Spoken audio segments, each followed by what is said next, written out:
Hi friends, இன்றைக்கி நம்ம சேனலில் வெண்டைக்காய் பொரியல் தான் பண்ண போகிறோம். அதுவும் ரொம்ப சிம்பிளாக ஈஸியாக இருக்கும். பேச்சுலர் கூட இதை ட்ரை பண்ணி பார்க்கலாம். ஏன் இப்போ தான் நான் சமையலே கற்றுக்குறேங்கிறவங்க கூட இதை ட்ரை பண்ணி பார்க்கலாம். ரொம்ப ஈஸியாக இருக்கும். வாங்க எப்படி செய்யுதுன்னு பார்க்கலாம். ஒரு கடாயில் 2 டேபிள் ஸ்பூன் எண்ணெய் ஊற்றிக்கலாம். அந்த எண்ணெய் சூடானதுக்கப்புறம் கடுகு, சீரகம், கொஞ்சம் சோம்பு, கருவேப்பிலை, பச்சை மிளகா, கொஞ்சம் வெங்காயம் நல்லா வதக்கிக்கலாம்.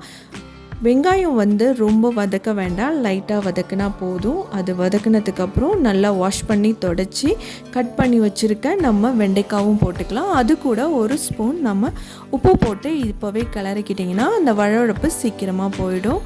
அந்த வழவழப்பு போயிட்டதுக்கு அப்புறமா நம்ம மசாலா ஆட் பண்ணலாம். நல்லா ஃப்ரை பண்ணிகிட்டே இருந்தோம்னாலே வழவழப்பு போயிடும். இப்போ நீங்கள் க்ளோஸ் பண்ண வேண்டாம். இப்போ க்ளோஸ் பண்ணிங்கன்னா ரொம்ப பிளாக் கலராக மாறிடும், நமக்கு அந்த பச்சை கலர்லேயே கிடைக்காது. அதனால் க்ளோஸ் பண்ணாமே வதக்கிட்டே இருங்க. இப்போது வழவழப்பு போனதுக்கப்புறம் 1/2 ஸ்பூன் மிளகாத்தூள், 1/2 ஸ்பூன் சீரகத்தூள், அடுத்தது ஒரு 1/4 ஸ்பூன் மஞ்சத்தூள், இதெல்லாம் போட்டு நல்லா பரட்டிக்கலாம். அந்த பச்சை வாசனை போகிற அளவுக்கு விரட்டிக்கலாம். அப்புறம் கொஞ்சம் மூடி வச்சுட்டு ரொம்ப நேரம் வேண்டாம், ஒரு 3 to 4 minutes போதும். அதுக்கப்புறம் நீங்கள் எடுத்திங்கன்னா அதே பச்சை கலர்லேயே இருக்கும். நமக்கு பார்க்கவும் நல்லா க்ரீனாக நல்லா ஹெல்த்தியான ஃபுட்டாக இருக்கும். இது குழந்தைங்களுக்கு இதை அப்படியே கொடுத்தா சாப்பிட மாட்டாங்க. நீங்கள் சாப்பாட்டில் இதை பரட்டி கூட கொடுக்கலாம்.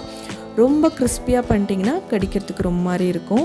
ஸோ இதுக்கப்புறம் இது கூட தேங்காய் துருவல் ஒரு ஸ்பூனு இல்லை 1.5 ஸ்பூன் நீங்கள் சேர்த்துக்கலாம், உங்கள் டேஸ்ட்டுக்கு ஏற்ற மாதிரி. இதையும் கிளறிக்கிட்டிங்கன்னா ரொம்ப சுவையான ரொம்ப ஈஸியான நம்மளுடைய வெண்டைக்காய் பொரியல் ரெடி ஆகிடுச்சு.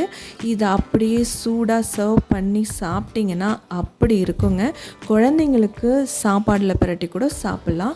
இதை நீங்களும் ட்ரை பண்ணி பார்த்துட்டு எனக்கு கமெண்ட் பண்ணுங்கள். நம்ம சேனலை சப்ஸ்கிரைப் பண்ணிக்கோங்க. இந்த வீடியோ பிடிச்சிருந்ததுன்னா லைக் பண்ணுங்கள். அப்போ தான் நமக்கு வீடியோ போடுறதுக்கான மோட்டிவேஷனாக இருக்கும். ஓகே ஃப்ரெண்ட்ஸ், உங்களுடைய நாள் இனிதே அமையட்டும். பாய்.